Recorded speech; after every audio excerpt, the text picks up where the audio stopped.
Hello once again, everyone, and welcome back. I took a brief hiatus during the Bears bye week to get a few life things taken care of, but I have returned and I am now committed to be here with you for the rest of the 2025 football season. 83. Fact machine.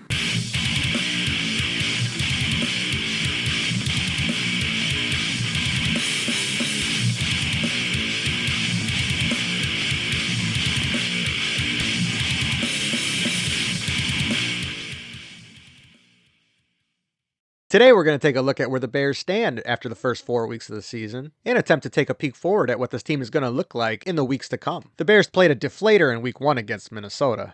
Got absolutely smashed in Detroit in week 2, did some smashing of their own against the Cowboys in week 3, and then just managed to eke one out in Las Vegas in week 4. There have definitely been some highs and lows with this team, but it seems that Ben Johnson is improving each week on the job. I think this is a much bigger job than he anticipated when he walked in, but does appear to be learning from his mistakes and continues to grow as the leader of this team, aside from any awkward press interactions. The Ben Johnson offense isn't in full swing yet, and I don't think it will be until towards the end of the season. And it wasn't really until year 2 that we saw the Lions start to take off, with that big win against Green Bay at the end of the 2022 season. We're going to be just fine.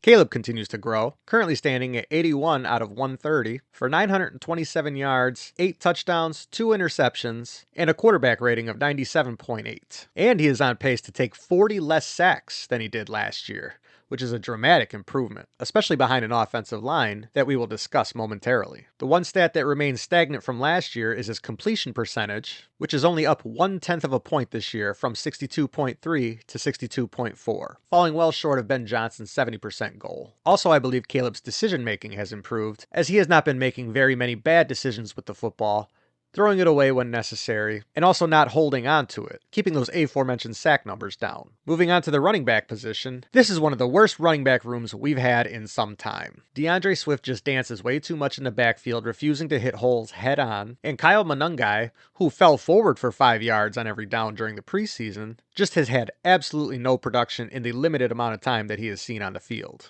And then someone remind me, is Roschon Johnson even on this team? I did look it up. He is still a member of this 53-man roster, but has not logged even a single stat so far in the 2025 season. I'll have to check, but I don't even know if he's even seen a single snap. There have been some rumors in Bears social media groups about them attempting to trade for a running back, but I question who are they going to get and what are they going to give up for him. This is not a team that's getting ready to compete for anything this year, so I think it would be a fool's errand to go and give away any draft capital for some aging running back. As far as the wide receivers and tight ends are concerned, there are a few bright spots to be seen on this Bears team. Rome Odunze has taken a big step forward in year 2, already logging 5 touchdown catches in his first 4 games, and clearly establishing a solid rapport with Caleb Williams. Luther Burden looks dangerous with the ball in his hands, and he even had his first 100-yard game with a touchdown against Dallas in week 3, but then was almost non-existent in week 4. This guy looks like he could do some bad things with the ball in his hand, and I want to see more of him on the field. Olamide Zaccheaus has been a dependable target for Caleb as well, catching several balls on key third down conversions. A journeyman receiver who's already been on several teams in his career, I'm not quite sure why this guy gets bounced around the league, but I'd be more than happy if he found a home in Chicago going forward. And then we get to DJ Moore, the highest paid receiver on this team, who they've been trying to run like a running back in the Deebo Samuel role. I'm not a big fan of paying a ton of money to a wide receiver and then trying to run him between the tackles. Couple of plays here and there, running him on sweeps, end arounds, reverses, I got no problem with. But please, let's stop trying to pound a wide receiver between the tackles.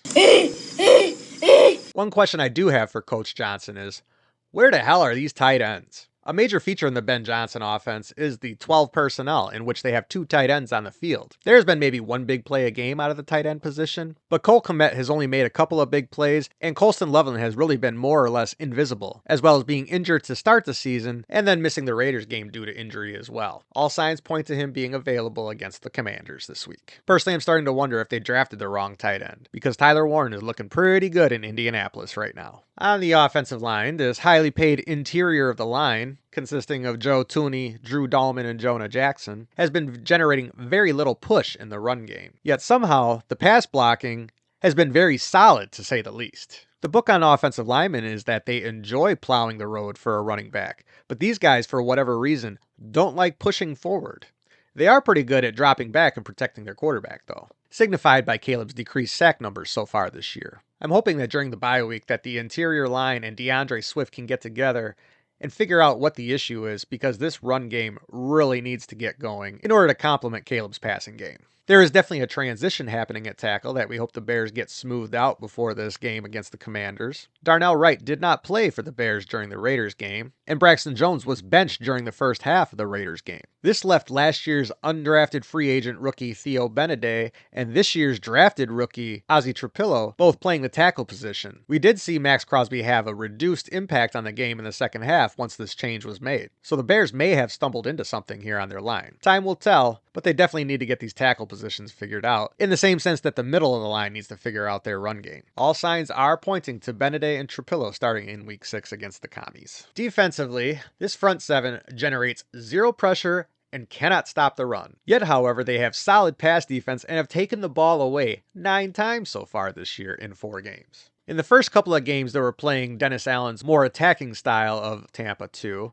and they were definitely getting burned by it, especially by Jared Goff and the Lions, who hung a whopping 50 burger on them in Week 2. But then in Weeks 3 and 4, we saw them play more of the Lovie Smith style Tampa 2, the bend but don't break defense. Oh, they were bending, but they have had 5 takeaways in the last 2 games. This isn't a formula you can rely on week in and week out, especially when you start to play against better quarterbacks. They will start to pick that Tampa 2 apart, especially if you are not generating a pass rush. Speaking of the pass rush, Montez Sweat is basically invisible. That ain't the invisible.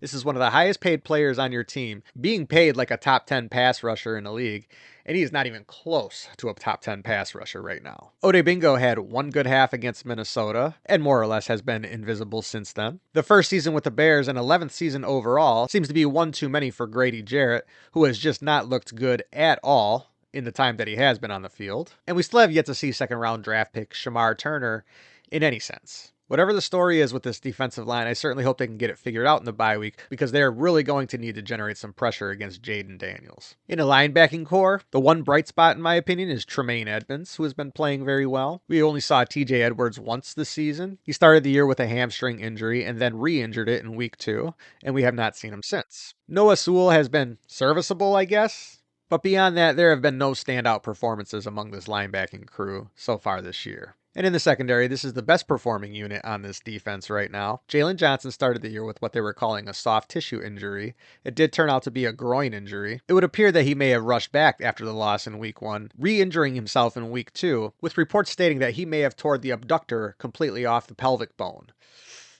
Ow. He did have core muscle surgery to repair, and I would not expect him to be back this season, although they have not officially placed him on season-ending IR. Kevin Byard has been playing very well as the veteran leader in this secondary. Kyler Gordon is expected to make his first appearance of the season after returning from injury. And I want to give special shout out to the one guy who I was definitely giving a hard time to start the year, Tyrique Stevenson. This guy has been playing balls out the last couple of weeks, emasculating Javonte Williams, and then making a beautiful diving interception last week. Tyrique Stevenson is definitely on the road to rehabilitation, and if he can have a good game in Washington, I think we can officially say that he has flipped the script on his career. I'm cheering for you, Tyrique. I really am. And then special teams, which was abysmal to start the year, has steadily gotten better, with a huge contribution in the win against the Raiders in Week 4. The one thing I would like to see this unit improve is their kick coverage, as opponent's starting position has been way too good to start the year. All in all, a 2-2 start for these Bears is about where I thought they'd probably be. I would have liked to see them win one of the division games to start out the season, but then again, this is a team that is not a real contender this year, and I constantly have to remind myself of that.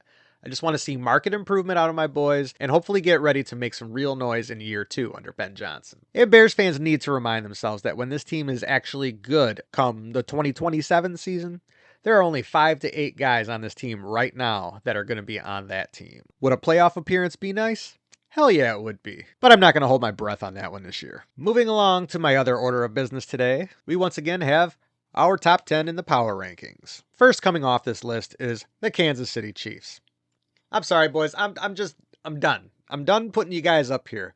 Win 3 games in a row, maybe I'll put you back on the top 10. But I'm just getting tired of it. And that loaf job by Chris Jones on the go-ahead score by Jacksonville. How embarrassing. Also out of the top 10 is the Seattle Seahawks this week. I had a little bit of faith in them, put them in the top 10 last week, but then they went and they took another loss at home to the Bake Show. And I'm starting to wonder why the heck the Seahawks cannot win at home in a stadium built to help them win at home. And finally off the list this week is the Chargers.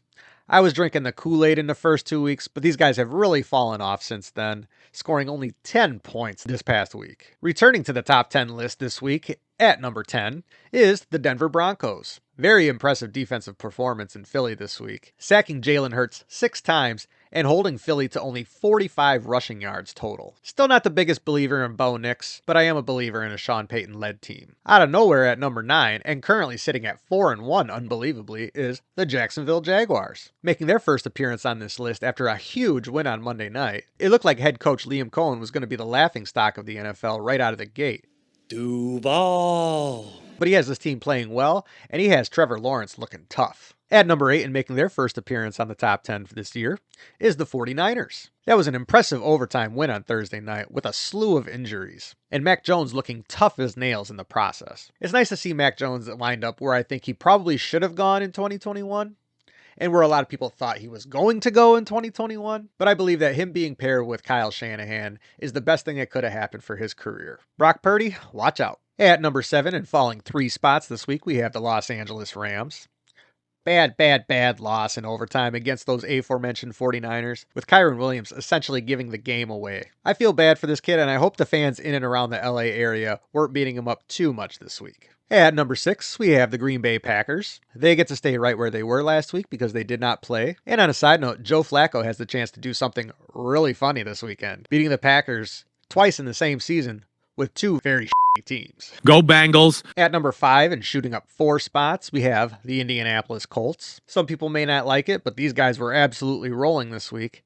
And at 4-1, they have shocked the hell out of the entire league. At number 4, we have the Tampa Bay Buccaneers. Another game-winning drive by what I believe should be the front runner in the early season MVP voting, Baker Mayfield. At number 3 and dropping a spot this week is the Buffalo Bills, getting stymied by a New England Patriots team announcing their arrival this week. This game was proof yet again that if Josh Allen can't get it done, the rest of the Bills can't get it done. Allen accounted for 318 of the Bills' 371 offensive yardage. And do you think Stephon Diggs was motivated in that game? At number 2 and dropping a spot for the first time this season, we have the Philadelphia Eagles. Taking a home loss to the Broncos, there is clearly trouble in paradise, with the team calling a players-only meeting this week that lasted 2 hours. I can just imagine how that went. And claiming the top spot this week, we have the Detroit Lions. After what appears to be an aberration in week 1, they have been absolutely destroying the competition and currently look like the clear favorite to win the NFC this year. Well, there you have it, folks. Thank you for joining me once again for a little bit of Bears coverage and my top 10 list. As stated earlier, I will definitely be here for the rest of this NFL season, keeping you up to date on the best teams in the league, and of course on the state of our Chicago Bears. I will certainly be live streaming on Monday night for the Bears at the Commanders, and I certainly hope that all of you will join me. In the meantime, if you could please like, subscribe, and share, it'll be greatly appreciated. And until next time, bear down.